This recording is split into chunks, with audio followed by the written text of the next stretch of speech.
workplace is certainly an uphill battle for many women, so it may come as a surprise that more than 80% of women don't want to work for another woman. Well, why? Lucy Brogden joins us now to find out more. Good morning, Lucy.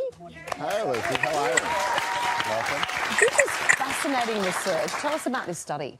Well, my study was quite anecdotal. I was doing career coaching a couple of years ago with men and women, broad range of backgrounds. And when you're doing that work, you say to people, what's the next job look like? And I suddenly got struck by the number of women that could articulate the companies they wanted to work for, the type of work, and then consistently they'd say, oh, by the way, I don't want to work for another woman. So I started to track these numbers, and we got to around 80%. I asked colleagues, and they were getting similar numbers. And I knew that was, you know, a small, not very scientific sample. But if you go to the literature, there's huge studies all replicating these findings. Gallup in the US has actually tracked this for 60 years, and we're still not shifting the data too much, which is really a shame. It checks out with in workplaces I've been in, there have been huge schisms between female employees and female bosses where it was pretty much an all-out Cold War. Like it was, and you know, not talking and do you know why, Lucy? Undermining. Are there reasons given? Are they competitive with? There's issues of competitiveness, I think, certainly, and you know, our stereotypes are quite primal. So I think it's really incumbent on women to continually check those. If we don't acknowledge behaviour, we can't change it. So new women coming into the workforce have to understand that just because they have a female boss, she's not their best friend. She's a boss. She's got a job to do and be a boss. And one of the things that raised me, you remember the surgeon Gabrielle McMullen who blew the whistle on sexism in the medical industry, and she talks about how often when you have an industry where there is actually so male-dominated that if a woman cracks through and actually makes it to the top level, it's so rare and they feel so sort of lucky to have gotten there that they will actively undermine other women coming through because I think, well, I've made it and I've got the spot for the woman and that's it. I'm going to cut everyone off at the legs. In my experience, I've had one or two female bosses, and I've always found them to be an ally and quite supportive. So that's been my experience. I haven't really found, you know, maybe I'm going against your findings, Lucy. But I also think that a woman leader needs to be sort of wise and supportive as well. And so perhaps, I don't know, as you say, once they get to that position, they become really protective of it. And that the data does bear that out. And I think, you know, I'm always mindful of Madeleine Albright's great comment, there's a special place in hell for women that don't look after other women. I love that quote because I think as a woman, that comes with a responsibility to look after other, you know, women. And congratulations to the two feminists on this channel. You literally just confessed to the exact reason why so many women prefer to work for a man instead of a fellow woman. You literally just did. Because I'll be straight up honest with you, everybody, from what I have seen multiple times over, doesn't matter if it's work, school, church, you name it.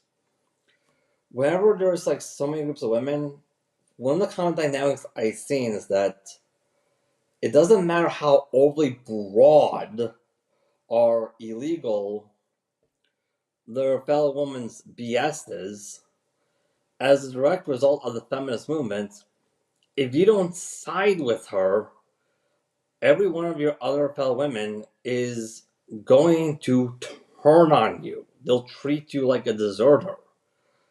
And the more and more you stand your ground and not agree with them, or refuse to side with them, get this. The more and more feral their attack on you will become. Similar to that of piranhas basically turning and devouring one of their injures. It literally will be. A few examples for you. Two examples for you actually. Before I got engaged to Carlene, there was a time when I was engaged to a woman here in the West, as you already know, and I broke off the engagement because after 6 months of being engaged, instead of doing any work on the wedding at all, like any at all, we were still trying to focus on resolving my ex's mother's temper tantrum over me saying the word no to buying a 10-carat diamond ring and throwing away literally everything I built here in Florida to move into a one-bedroom Airbnb that my ex's mother apparently built to keep her daughter in well into her adult years. And let me tell you, this was illegal. I told her it was illegal. And yet, my ex's older sister, if she fully understood it was illegal, she fully told me that she would commit the crime of perjury to cover for her mom. She will. And during that 6-month process, guess what? My ex's mother's temper tantrum just got more and more feral and more out of control, to the point where you can't really unsee it. Or there's no real way you cannot see it. There really isn't.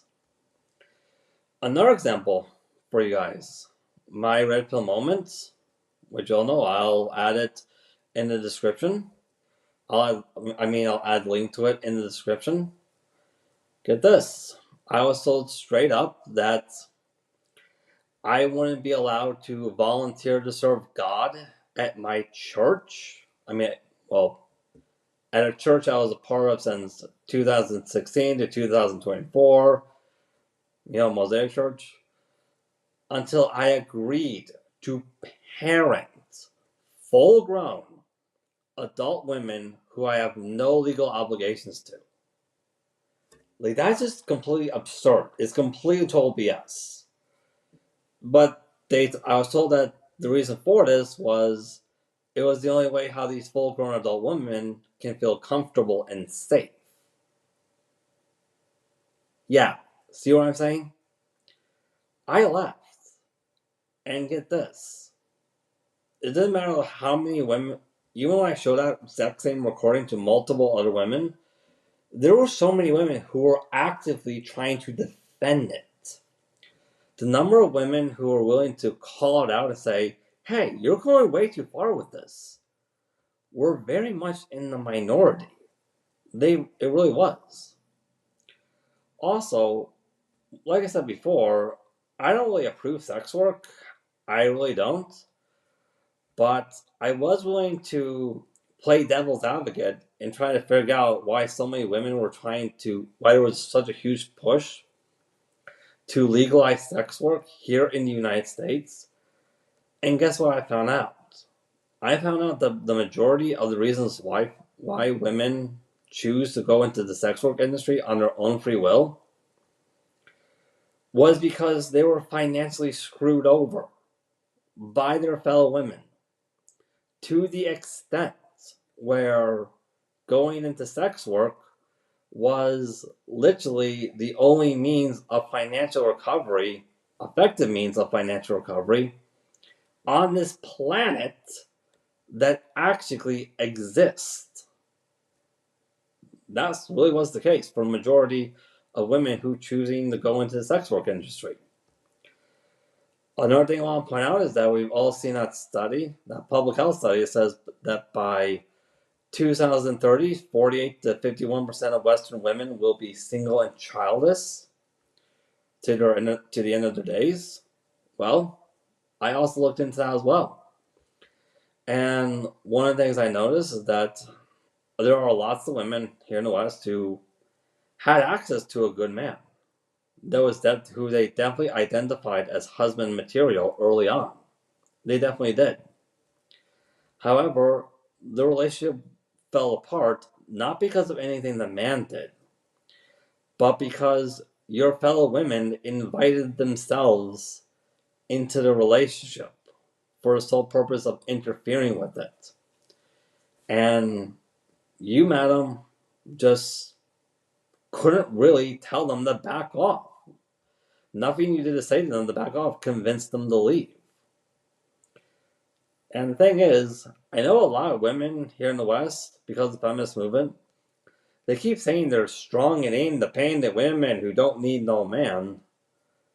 But in reality, from what I've been seeing, not the majority of you ladies, not all of you, but the majority of you, when it comes to standing up to your fellow women, the good majority of you pretty much suck at that. You really do. Like, you let your fellow women behave and do whatever they like. And personally, I think that harms women I think that's very incredibly harmful to a woman. In fact, I think it's more harmful to a woman than a woman actually being raped. I really do. Because the fact of the matter is, since you're refusing to hold your fellow women accountable, and you don't want men to do it either, guess what? Mental growth and responsibility and maturity, it's not biological. It's learned through self-reflection. So when women are just not being taught to self-reflect, you're not holding them accountable, they don't learn. Like, their mental growth does not extend past that of a child. And yeah, I do understand the rape is pretty horrible. I do. But here's the thing. The thing is about rape is that, medically speaking, depending on how severe your case is, you can recover. You can. Like, the damage to your life is salvageable. But depriving a woman of her any real mental growth and responsibility and maturity because you're not holding them accountable for their behavior, because, hey, you're not allowed to because of the feminist movement. And literally, I'll be honest with you, the damage to a woman's life there, as well as the other damages I pointed out, all this stuff is permanent. It is. That's going to be your life. That's your whole life forever. Like, when you're financially screwed over by your fellow women to the point where sex work is your only means of financial recovery that actually exists on the planet, because, hey, you couldn't stand up to your fellow women, guess what? Unlike rape, that damage to your life is permanent. It really is. Sorry, everybody, but that's the truth. Anyways,